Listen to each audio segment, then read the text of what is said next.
Hey, it's Amber from ExpressTruckTax, and today I have the unique opportunity to speak with one of the trucking industry's biggest radio personalities, Mr. Dave, or as you might know him, Dave Nemo. During the interview, he'll talk a little bit about his history in the trucking industry, what he's learned during his years of dealing with the trucking industry and truckers. And I love what he says about what he's learned. So pay close attention to that. And then he also gives a couple tips for drivers who are looking to get into the industry. So those are very helpful and insightful tips from somebody who's been in the industry for close to 50 years. So I hope that you enjoy this interview, and I'll be back later.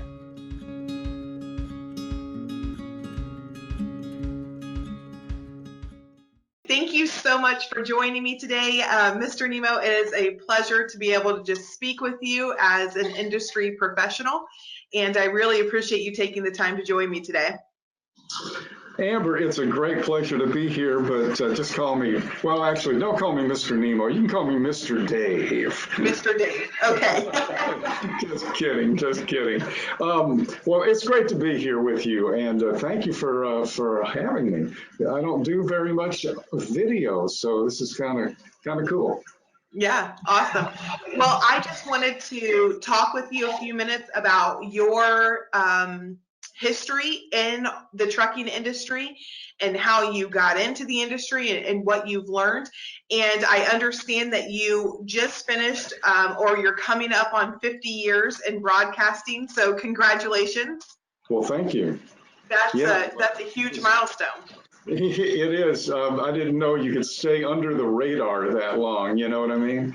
But I kind of did it coming out of the tunnel now. You know. But yeah, it's been an incredible experience getting to meet a population of the country that not a lot of people know about, and yet truck drivers and their families are everywhere. I think 1 out of 6 people in the country is involved in transportation. Now, not necessarily driving trucks, of course, but you're involved in transportation. You know, when you think about the folks at your company, because you are ExpressTruckTax, so you know what it takes to be a truck driver, what it takes to be a fleet owner, and all of the trials and tribulations. So it's a very uncelebrated section of our population. I always compare teachers and truckers, you know. Yes. The vital nature of what they do and the little recognition they get for it. Right. So if you will just kind of go through and tell me how you got into the trucking industry. Have you always done broadcasting for the trucking industry, or did you start in something else and then kind of transition into the industry, or how did you get your start doing what you do? Well, it all started when I was just about 2 years old. I came from a music-loving family, not a musical family. And it's funny how you can remember certain little things in your life that really imprint. And when I was a little boy, I was born up in Illinois. I was raised in Mississippi, and then from high school on, I was in New Orleans here. For about 18 years, beginning in the mid-90s, I was in Nashville. Now I'm back in New Orleans.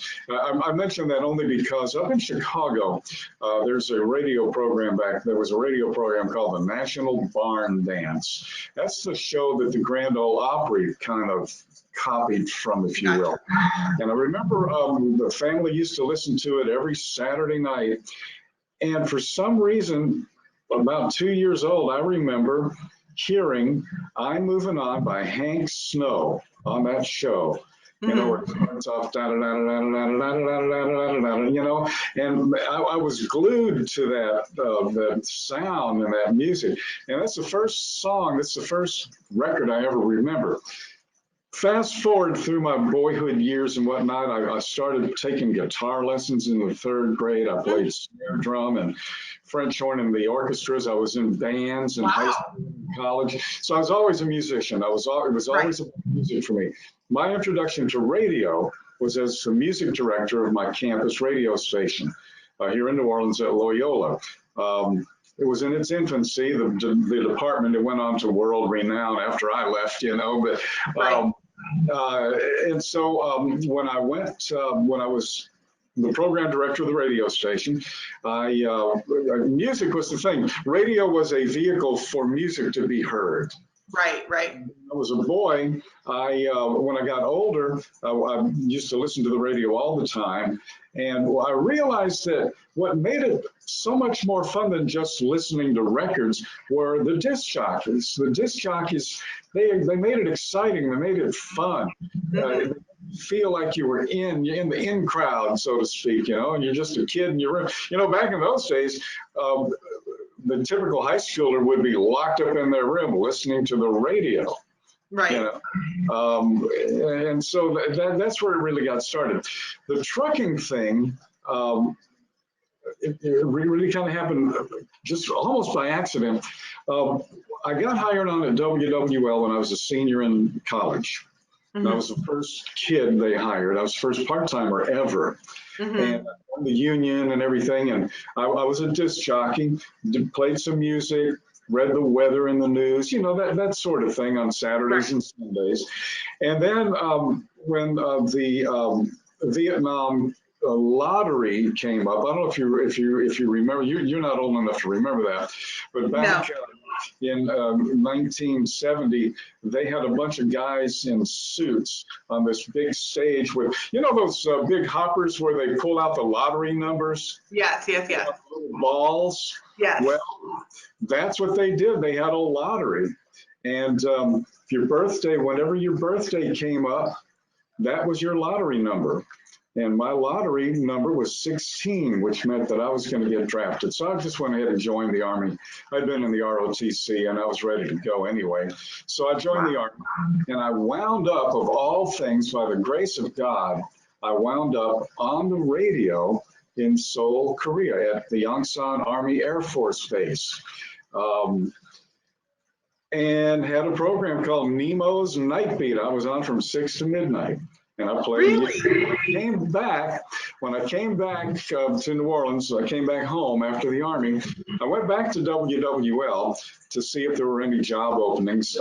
Now, back in those days, if you had a full-time job, they were required to give you your job back. But I was just a part-timer.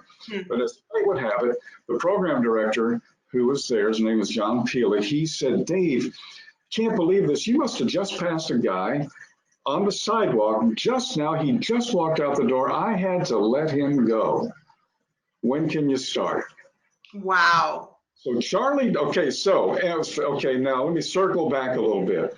New Orleans is not a country music mecca, and it wasn't even a way station for country music back in the early 70s. Right. But there was one country music station, and a fellow named Charlie Douglas was working there. And he went over to the ownership of WWL and said, "You have this flamethrower of a signal that reaches Egypt." In fact, I do have a tape from Egypt. That's kind of a freaky thing, though. But anyway, to get back down to earth here, he said, "You have all these truckers going across the country and nobody's doing anything for them." He says, "Why don't we start a trucking show?" And believe it or not, they said yes. So that was when I was in the Army. So when I came back, Charlie was there, and I met him. And my joke is, beside everybody else, nobody else at the station had any affinity. Trucking radio back then, Amber, was essentially, first of all, it had to be after midnight on the clear channel 50,000 watt AM stations, so they could get out. And basically, there were no issues. No FMCSA, that didn't come along until the year 2000. The rules and regs that trucking were following in the 60s, 70s, 80s, they were all going back to the mid 30s. So there were no issues. there were no new regs, there were no ELDs, there were no nothing. They just drove. Nobody knew what sleep apnea was. No, you know, we may have had it, but nobody would. So all of that. So what was there left to do? Well, at midnight, when you got somebody going 80, 90 miles an hour, and yeah, that happened back then, going down I-10 in Arizona or I-40 across Tennessee, you kept them awake, you kept them cheerful, kept them engaged, because our mandate was to keep people alive by keeping them alert and amused and provide a friend in the camp. And so Charlie and I hit it off because when I was a musician, and I still am, but back in those days, I was in working bands. We worked. Yeah. We played everything. I was playing Inagata de Vida one night, and Do You Know the Way to San Antone by Charlie Pride the next. So we're playing country music one night, rock and roll the next. We just played it all. So I knew Conway from Twitty, and I was about the only guy besides him there that did. And for those who don't know, Conway Twitty was a very famous country music artist. But named after two towns, Conway, Arkansas, and Texas. His real name was Harold Jenkins, by the way. Really? Little trivia there. Harold Jenkins, he was an aspiring baseball player. And then wound up in music, first off rock and roll, and then country. And he wound up owning the Nashville Sounds minor league baseball team.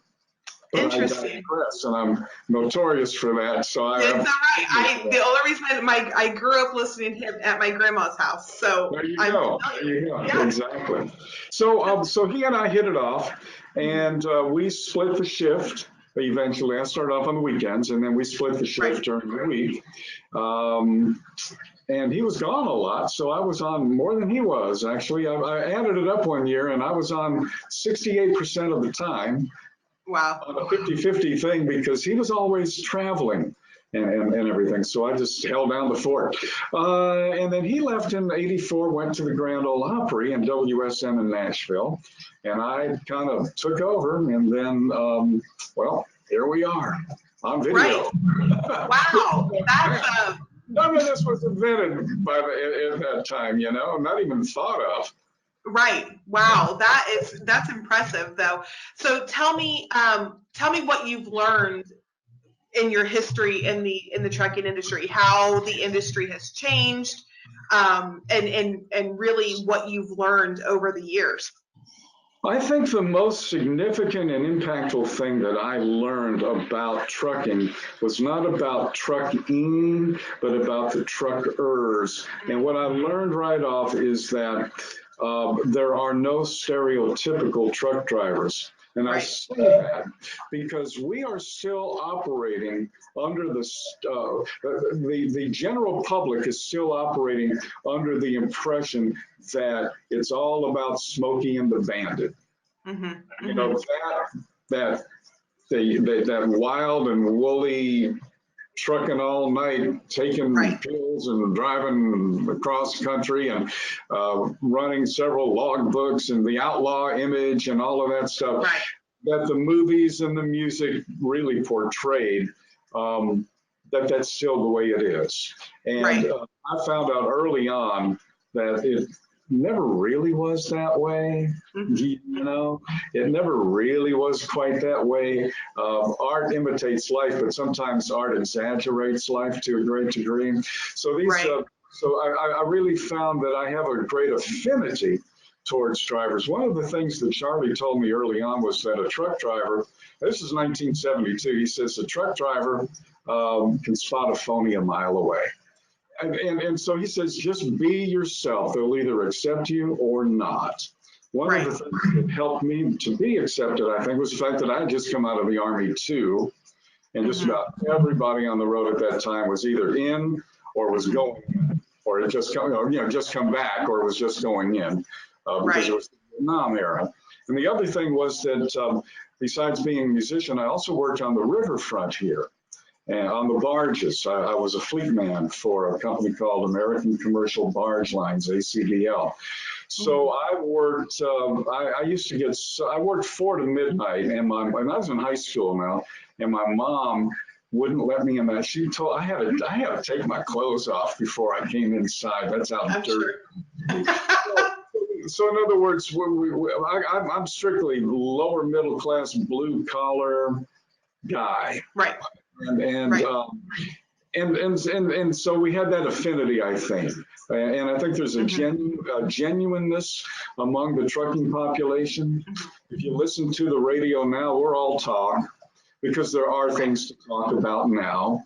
And they'll tell you what they think, and they'll tell you the way it is. And well, I do too. So I think we're on the same playing field. So that's what I've learned mainly. The other stuff, nuts and bolts, the ins and outs, what you do is so important. I know all about that. And to find out about that, I talk to you. They need to know from me. They need to know from you. And that's what we try to provide. We try to provide a platform for information as well as entertainment. So we cover the gambit of the lifestyle.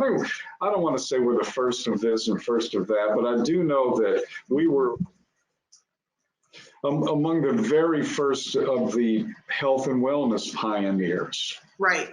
We couldn't get arrested by talking about health and wellness. And now look where that is now. They even have health pavilions at the truck shows. Yeah. And so we do that and other things too. The St. Christopher Fund is the thing I'm most proud of. Right. John McGilligan, my business partner, Michael Burns, and I cooked up that crazy idea.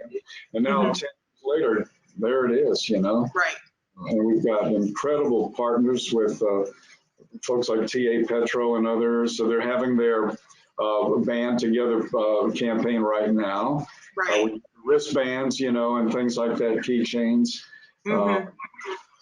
So we also basically came to understand fairly rapidly that trucking is much more than a job. It's much more than a profession. It's all of that, but it's really a lifestyle. We all have our lifestyles, and that is a definite lifestyle. Right. I always say it's a community. It's a one of a kind community where they band together, they understand each other, and there's a trucker language. They know what they're talking about. They're very knowledgeable in what they're doing, and that's what I've learned is just that it's a community. It's an interesting industry for sure. It is. A lot of the folks that are getting into trucking now are a little different than the folks who were getting. When I got into trucking, a new driver was a young driver. Yeah. And nowadays, a new driver is probably going to be 40, 45, 50 years old, just because of the changing face of our society, of our economy. There are folks out there driving trucks, and this, you talk to drivers all the time. You know that there are folks out there who are 40, 50 years old, and they've been doing this job and that job, and they said, what I really always wanted to do was drive a truck, and they finally get the opportunity or finally break down to go ahead and jump in and go to trucking school and start a new career, and they're very happy. Most of the people complain about trucking 99.9% of the time, but that 0.1% of the time, they'll tell you, but I love it. Right. And you can't do it unless you love it, right? Right. Yeah, unless you loved it. I mean, I bet if folks saw what you did on a daily basis, they'd be exhausted just watching you, and their brain would probably be fried. You have to love what you do. Right. That's true. And so I guess lastly, I would ask you, what advice would you give to somebody who is going out on their own, and maybe they've been a company driver or a lease driver, and now they're doing exactly what you were just talking about, and they're going to go out on their own?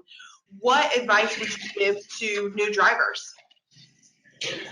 New drivers in the sense that they've been company drivers and want to branch out as owner-operators, you mean? Yeah, that or just somebody looking at the industry and saying, hey, I think I want to get into it. For folks in the industry, I would say talk to as many people as you can. kind of reminds me of a little joke. A couple of truck drivers wind up at a truck stop together. They get out of their trucks. They're walking up towards the cafe. And Bob says, "Hey, excuse me, sir, I noticed you drive for ABC." He says, "I've always been wondering about that company. It's a pretty good company." And the fellow says, "Oh, it's a great company."